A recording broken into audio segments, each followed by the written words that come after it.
car 53 in service, starting mileage 2962, 2962. Officers Perkins and Hurd. Tour duty 6 p.m. to 2 a.m. on the night watch. Check 53, 6:08 p.m. starting night watch. This is Don Reed, and I'm the police recorder riding with this detective unit. The sounds you're listening to are authentic, and you're going to ride with us tonight and listen as the cases unfold. Now, I want you to remember one thing. The people you hear are not actors. This is it. This is real. This is what happens on the night watch. Night Watch, the actual on-the-scene report of your police force in action. There are no actors. There is no script. Every voice, every sound is authentic. The investigations are recorded as they actually occur. Night Watch is presented with the cooperation of the Police Department of Culver City, California. W.N. Hildebrand, Chief. We switch you now to car 53 on patrol and your police recorder, Don Reed. It's 6:12 p.m., and we're westbound on Jefferson Boulevard. Well, it's been raining most of the day. However, it's let up right now, but the streets are still pretty slick. Now, we're on an investigation involving the theft of a large quantity of explosives that the day watch detectives have been working on. Can you fill me in a little bit on this, Sergeant? Don, one of the powder houses in the studio was broken into and burglarized this afternoon. And whoever pulled the job brought some of the stuff in the middle of the park and set it off. That's where we got our first lead. I see. And right now? Well, the day detectives have come up with the names of some pretty good suspects. Most of them are juveniles. We're going to over and check one of them out now. Yeah. Well, how about these explosives, Sergeant? Are they dangerous? Let's put it this way, Don. They aren't fireworks. We want 1216, Don. Can you see it over there? What's that address over there? Well, that's 1240, 1232, 1218. This is it, right over here, Sergeant. Okay.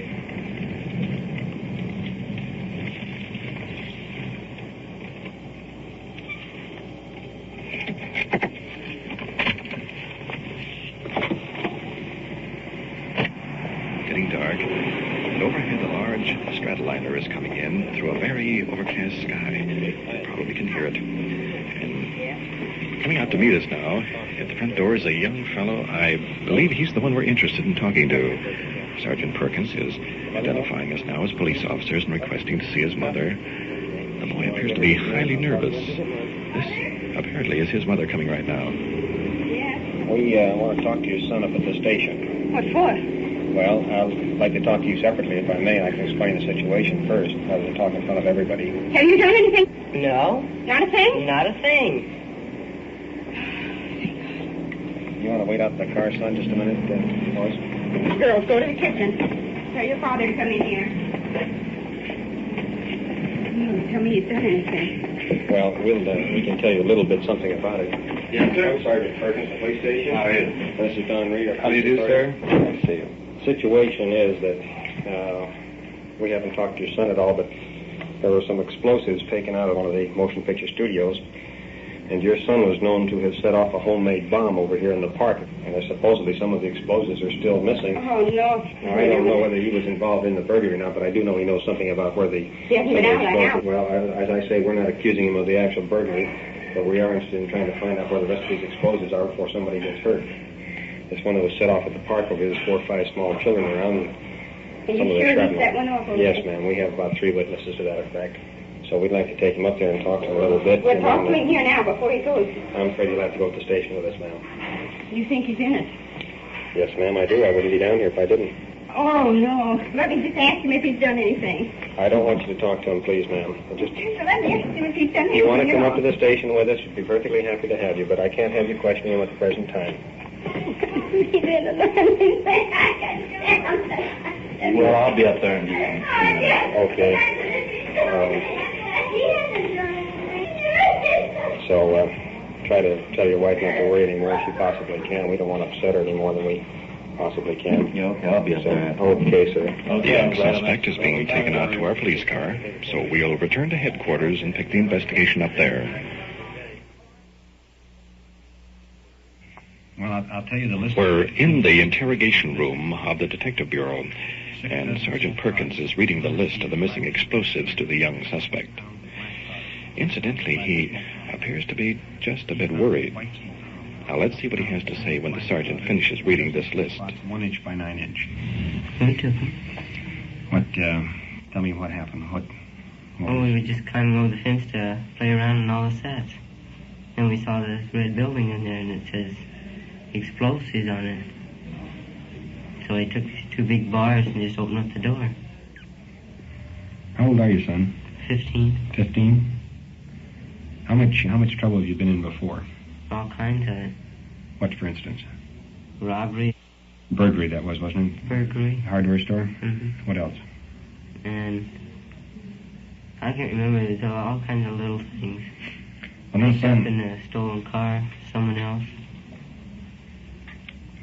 Well, son, don't you think that in the past cases that you've had with our department here that you've been given pretty much of a break? I know it. I think it's getting to a point where we can't have any confidence in you. How do you get along at home? I don't.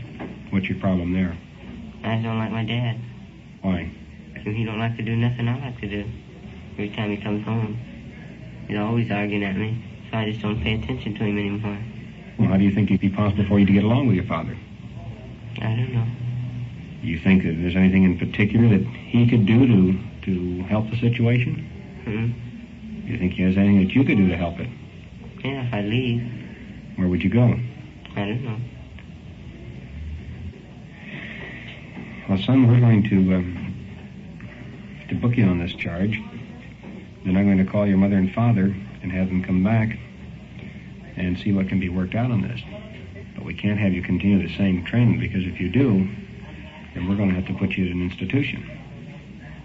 And I don't think there's an institution in the world that is half as good as your home.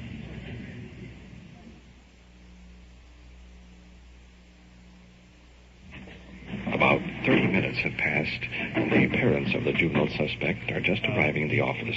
And Sergeant Perkins is going to advise them now of the results of the investigation. Now, one thing, your son was very cooperative, which we appreciate.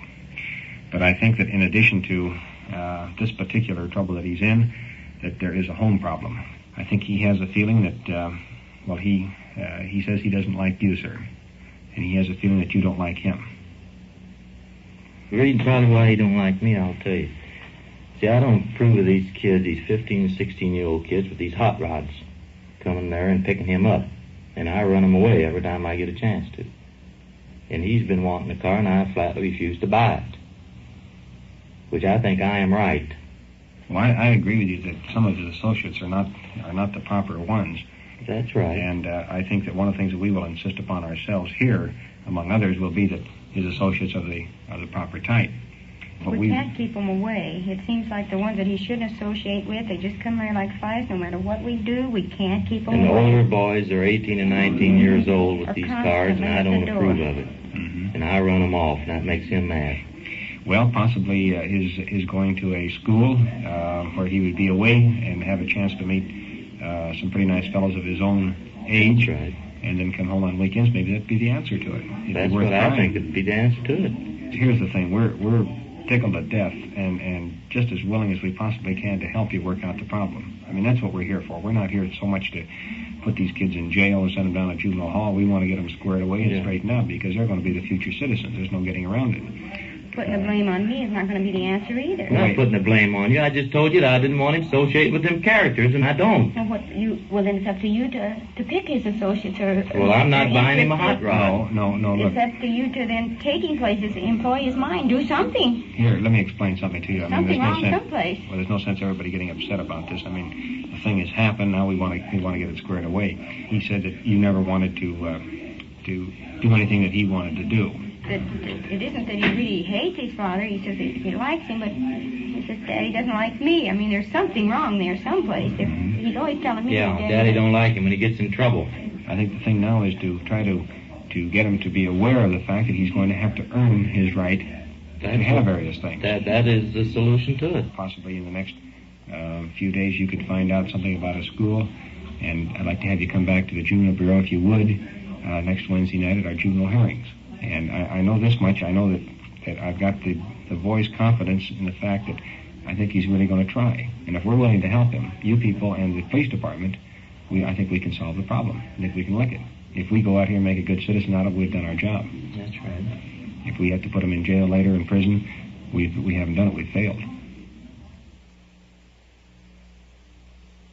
Well, one suspect is checked out and has admitted his participation in the theft of these explosives. And now we're following the second lead. We're at the home now of the second suspect. Hello. This from the police department. Have I just got the call from... His mother is inviting us in. Thank you, ma'am. Walking now as I'm speaking. Through the front room. Into the young fellow's room. There he is, lying in bed. His face and arms are covered with cuts and bruises. Apparently he's been in an accident. He has a diathermy lamp going. I can hear the hum clear over here. Let's move right on in. We're taken out of the studio. Pardon? I'd like to know what you know about the explosives that was taken out of the building in back of one of the studios. Nothing. Well, we know that you do know something about it. Explosives stuff? I don't know nothing about Well, I think you know what I'm talking about. Let's not quibble about what it is. You know about going into the powder room at the studios. And do you want me to tell you exactly what you did and how you did it, or do you want to tell me? Oh, I know what we got some, but we didn't. How'd you get in? Well, that door there in the front. You just pushed the door open. Yeah, 'cause I come running over there. And they said, look at this stuff, so. Well, so far, you're not telling us all of the truth. And then we went in there. Let's tell the whole truth, son. The door was broken open. You're the one that did it. I didn't break the door. Well, who did? Which one did? Well, no kidding. If I tell on him, it's pretty chicken. What was the object of breaking into the building? You know it's illegal, don't you? Yes, sir. You know it's a felony, don't you? No, I didn't. Burglary is a felony. So it's going to be... I'd just like to ask you one thing. Sure. How'd you find out about it? You were seen by about 3 different people down at the park. All right. When it happened, we weren't even going to take the stuff. And then when we brought it down there, we weren't even going to... We wouldn't have shot it off, but you know how it happened? No. The one boy was lighting a cigarette, and it went in this box, and it lit on fire, so we decided to use the rest of it. And it blew up all in his face, and his whole face it just got all covered up. And so then we decided just to shoot up the rest of it. Heck, it happened. We were going to just leave it down there and shoot it. We were going to save it for the 4th of July if we could. And then we decided just to shoot it off, and we shot it off. You have to learn everything the hard way, don't you? Your son, because of his injury, this accident he just had, we're not going to take into custody, but we will leave him in your custody. And if he's able to, we'd like to have him report in Wednesday night at the juvenile hearings. In the meantime... Well, that wraps up part 2 of the missing explosives. Sergeant Perkins is saying goodnight, so let's head on back to our police car. Okay, fine, thank you.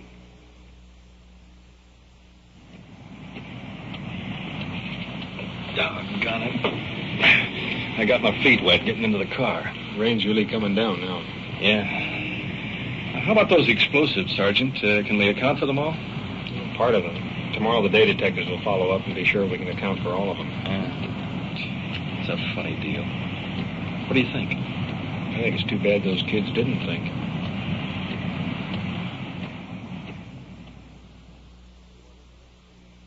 You are listening to Night Watch and following the activities of a detective unit on their tour of duty. The people you hear are not actors, and every voice, every sound is real. The investigations are recorded as they actually occur. We'll give you the final results of tonight's cases at the conclusion of The Night Watch. And now we switch you back to car 5-3 and to police recorder Don Reed.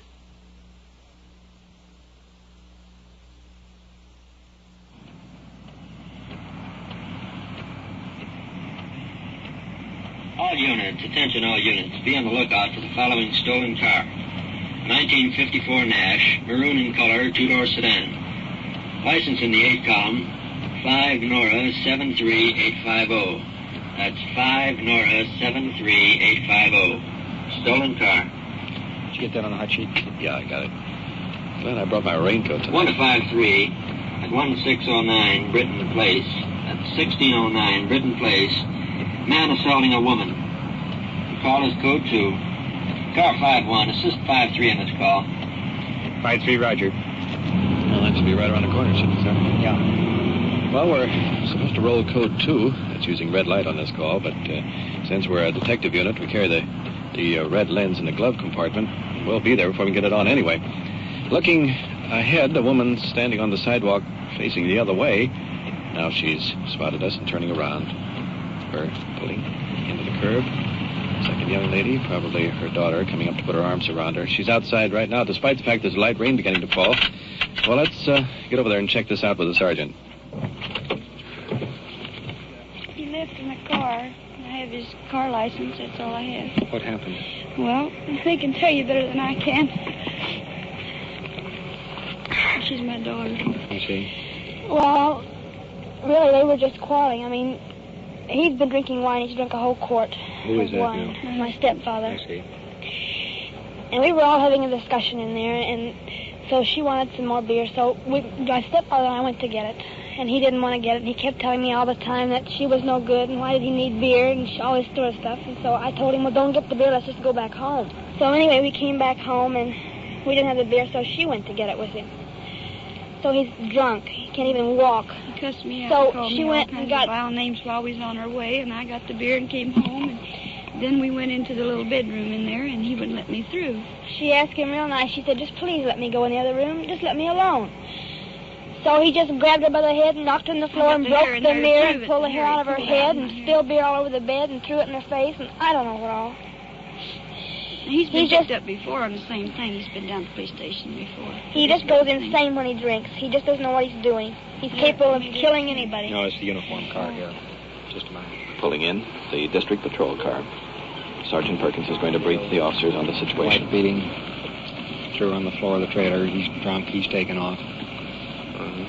This is the one here. So you want to handle this? And he just got me by the hair of the head, and he's choked me before. And if it hadn't been for him, I don't know how he would have killed her.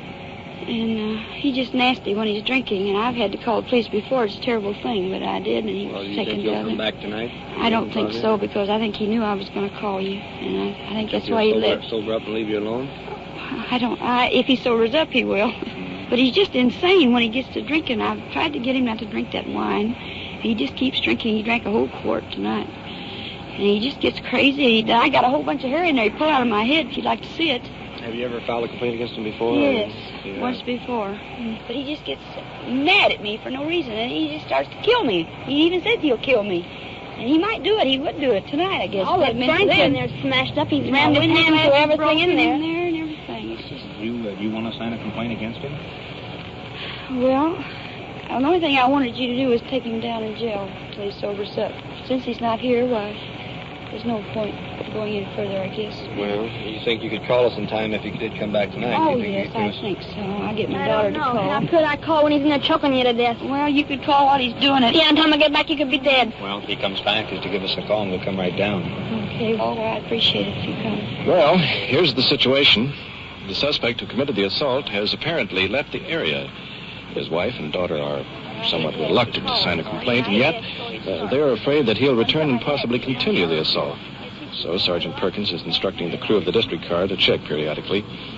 And if he doesn't return tonight, these instructions will be passed on to the morning watch. Consequently, when the suspect does come back, he'll be picked up and brought in for questioning. Well, did I leave anything out, Sergeant? No, that about covers it. Okay. Let's get on back into our car once again.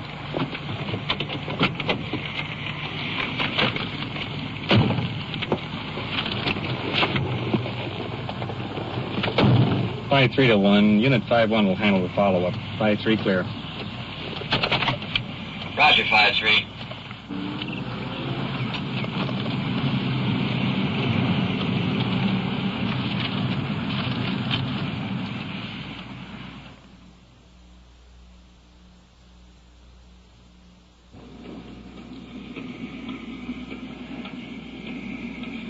It's getting late in the evening, and the possibility of rain I mentioned earlier is here now. In fact, it's coming down pretty hard. We've been cruising through the alleys and checking on open establishments, an all-night market, several liquor stores. And now we're parked on a side street with our lights out, keeping an eye on a 24-hour gas station.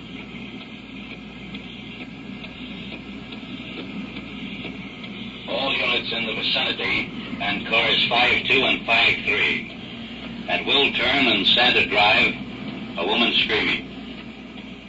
5-2, Roger. 5-3, 10-4. Taking off now. Rolling out second gear. You probably can hear a tick, tick, tick. That's our windshield wipers. That making sharp turn. That flick you heard was our red light going on. A woman screaming, that's the only information that we have. We're moving out very rapidly. And as I started to say, as we started to make that sharp turn, it's raining quite heavily here tonight. The streets are extremely slick, and the car has to be handled with a great deal of care as we move along Washington Boulevard. Our windshield wipers are cleaning off the rain as it hammers into our windshield, and in just a matter of approximately a few seconds, we'll arrive at the location. Watching ahead now, assist in any way we can. Those were water holes that we heard. You probably can hear the water splash on either side of the car as we're rolling down Washington Boulevard. Slowing down, coming into the area. Check that street. No stop. Looking directly ahead, there's one of our cars. Our other units that are answering this call, they're coming in from the opposite direction. There they go, swinging off beside us. We're making a U-turn in the middle of the street. Following number 2 car. What unit was it that had a call? I don't, 5-2, I believe. 5-3 to 5-2. Have you located anything? Oh, we're looking around, I know. 10-4. Right across the street, Sergeant. Out of the car now.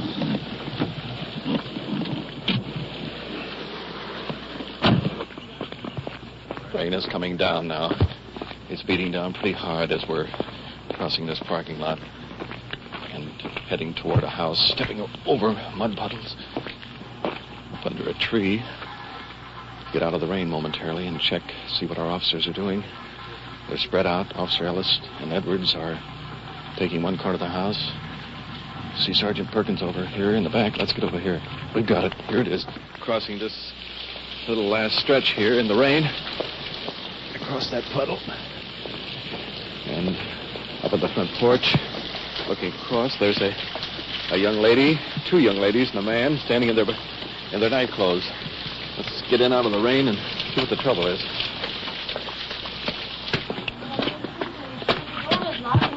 Yeah, we were both in the bed, and first thing I knew, she was standing up in the bed, and I looked right there and said, that guy.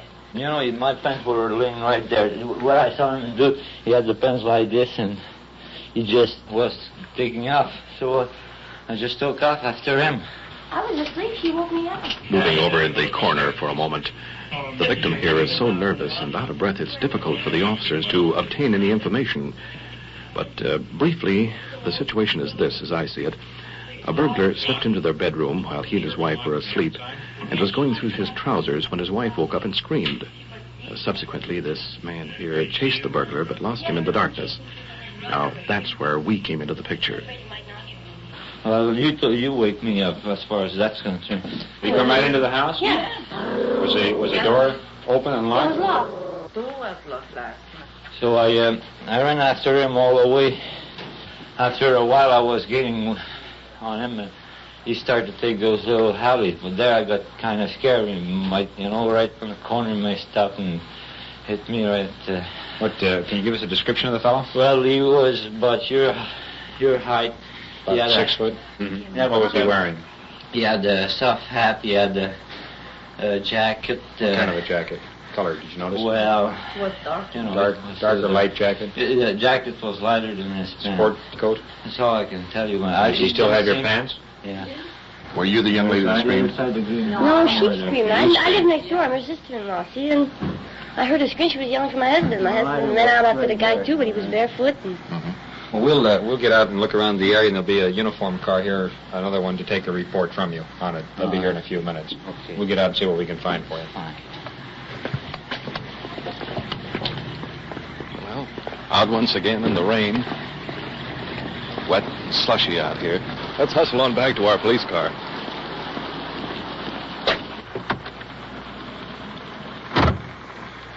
Inside? Well, Well, at least we're out of the rain anyway.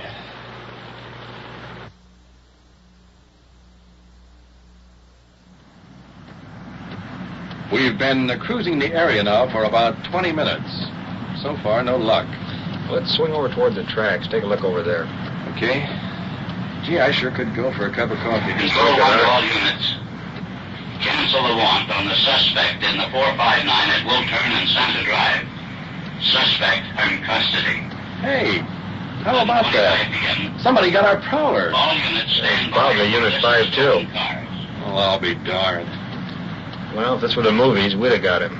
But anyway, we tried.